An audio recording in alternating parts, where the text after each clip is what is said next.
Today we're talking about, are you asking correctly? Yes, there is a correct way to place your order for your man, for your ideal man, and you want to make sure you're doing it the right way.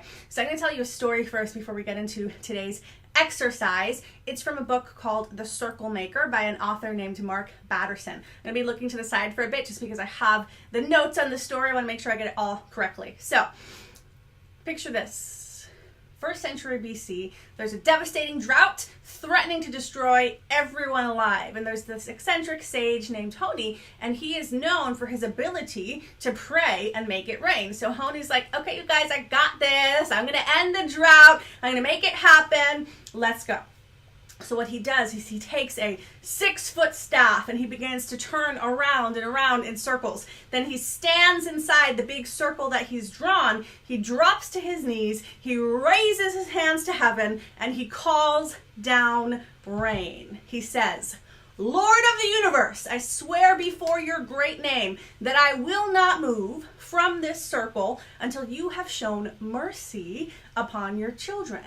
And then all who were watching, they felt a shudder. They could feel the authority in his tone. They could feel that there was no hint of doubt. The words flowed from the depth of his soul. He was expectant, yet unassuming. And then it happened. Raindrops descended upon the earth. And the thousands of people who were watching, they went, they gasped, because his words actually had an effect. So drops start pouring down and the crowd is in awe, but it's just a few drops. And the crowd is not satisfied. He's not satisfied. So he changes his words. He says, not for such rain have I prayed, but for the rain that would fill cisterns and pits and caverns. So immediately the rain increases to thunderous rain. It's raining droplets that are the size of eggs. And then the people begin to flee, okay? So there were little droplets. He changed his words. There are huge, thunderous droplets, a little bit too much. So he stays inside his circle. And one more time, he refines his request. He says, not for such rain have I prayed, but for the rain of your favor and your graciousness. Then it begins to rain calmly and peacefully. So why I want to share this story with you is because when I read it in this book, I thought, this is the perfect story to demonstrate the power of your words, and are you asking correctly? So the thing Honi wanted was rain to end the drought, but the way he asked delivered a different result. When he asked for rain by the mercy of God, he got little tiny droplets. When he asked for rain enough to fill cisterns and pits and taverns, he got thunderous rain. And then he asked for rain by the graciousness of your favor, and he got the right rain. So are you asking in the right way for your man? If you did exercise day 1, you've written your list of all the things you want in a man. You've seen making a list is not enough. You've got to feel worthy of those things. You've got to be a match for those things. But are you using the right words? So I teach an exercise to all of my Get and Keep Your Man clients. One of the many exercises I teach where I show them how to find the right words. I have a focus phrase. We have a focus word. We get them to focus on the right words that unlock, that click within you, that then creates the result you want. So I'm not going to teach all of those exercises here, but what I am going to invite you to do during this challenge is start focusing on the right words. So, do you want a kind man, or do you want an open-hearted man, right? Do you want a passionate man, or do you want a sex-obsessed man? I mean, you probably don't want that, but maybe some people do, right? So there's a difference in words. What I love about words is that they are containers for energy, right? Kind is a different word than nice.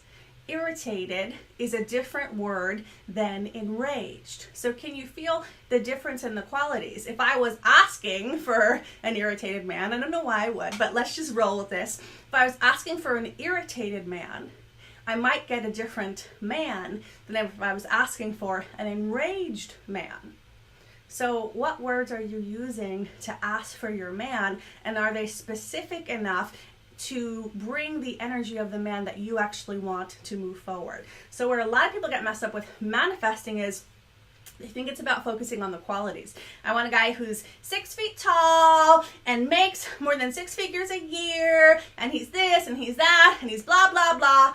And as you've seen, that doesn't bring you what you want. It's energy that helps you manifest. So I want you thinking today specifically, what are the adjectives that I would use to describe the kind of man that I'm wanting? And is there a different word that would make this click? So you can actually use a thesaurus or just use your mind or ask your higher self, what are the right words for me? So one of the words that I focused on when I was manifesting my husband Mike is the word centered. Now, different words can mean different things to different people, but centered was a little energetic container for me. Words hold energy, words hold meaning. So I was focused on centered. That meant to me, I want a man who can hold his own, who can not be afraid of my power, my greatness, who can, when he faces fear, look within, get centered, and choose love. And so for me, that word centered, it meant something. When I said it, I got a click in my body. I got a yes in my body. I felt alive. Now, I could have used a different word. I could have said, I want a peaceful man. It's somewhat similar, but are you getting the point? It's not exactly the same thing. Just like what Honi was praying for rain, but he had to refine his request until on the third time, the right words unlocked what he was actually wanting. Your words matter. They're energetic containers. They hold energy. They hold meaning. The meaning that you give them, of course, but when you just say, I want a guy who's kind and loving and passionate and sexy. I mean, those words sound good and they might be the right words for you, but they might not be the right words. So your task today is to get your thesaurus or your higher self or whatever you need to start figuring out what words actually unlock a yes in me. If I say I want a kind-hearted man, does that make me go, yes? Or is there a different word? So get your list of words, do the work, and refine and refine and refine your request until you get what you're wanting. Now, I want to share a story with you as well. So one of my clients asked, I'm not sharing her full name. She is engaged. She announced it on Facebook, but she hasn't posted in my Love Works Life Facebook group yet. So that's why I'm not sharing her full name until she shares her post in there. But she had a word that I really love that works for her. It's one of the tools. Remember, there's like a ton of tools that I teach them in my Get and Keep Your Man program. But one of the tools that I teach them was to focus on one of the most important words. And her word was wholehearted.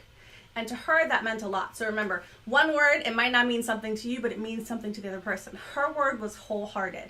And she used that in addition to all of her other manifesting tools that I taught her in Get and Keep Your Man to focus on bringing in that kind of man. And so she got engaged. I congratulated her. And literally the first thing she said to me was, oh my God, Nicole, remember when I was focusing on a wholehearted man? And he is entirely that. So your words matter. Ask correctly, because the word unlocks the energy, and the energy and the feeling is what's actually going to manifest in the right man for you.